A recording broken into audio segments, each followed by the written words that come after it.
Let's see this question which came in this year's UPSC prelims paper. What is the question? How many of the above are treated as alternative investment funds?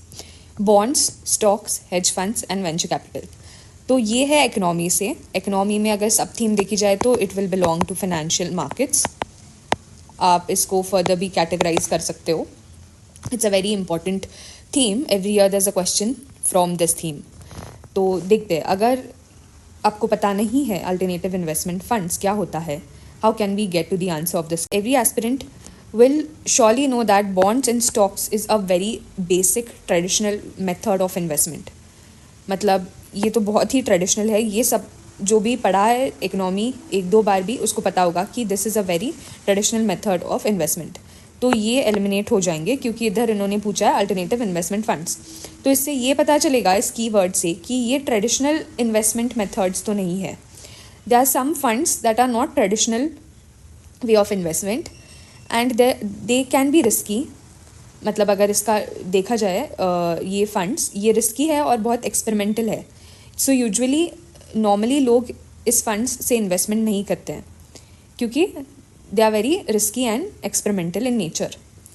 Third, और traditional methods of investments होंगे mutual fund जो safe है usually, and then there will be ETFs, there be government bonds, treasury bills, वो सब आएंगे traditional way of investment में. तो ये दोनों हट जाएंगे तो ये ऑप्शंस दो बचेंगे, मतलब ये या ये. तो अगर थोड़ा बहुत भी पता हो तो वेंचर कैपिटल इज समथिंग जो लोग अर्ली स्टार्टअप्स में इन्वेस्ट करते हैं.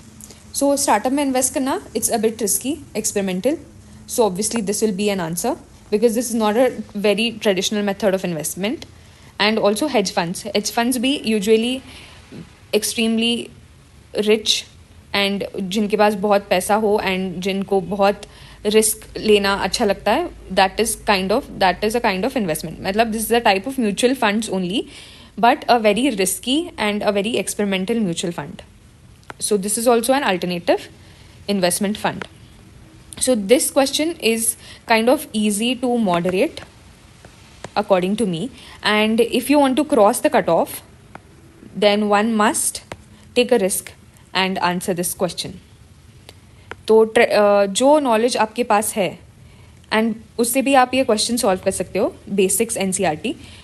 ज़रूरी नहीं है कि you must know what are alternative investment funds. अगर एग्जाम में याद भी नहीं आए, जो नॉलेज आपको पता है उससे आप एलिमिनेट करके you can reach to the answer of this question.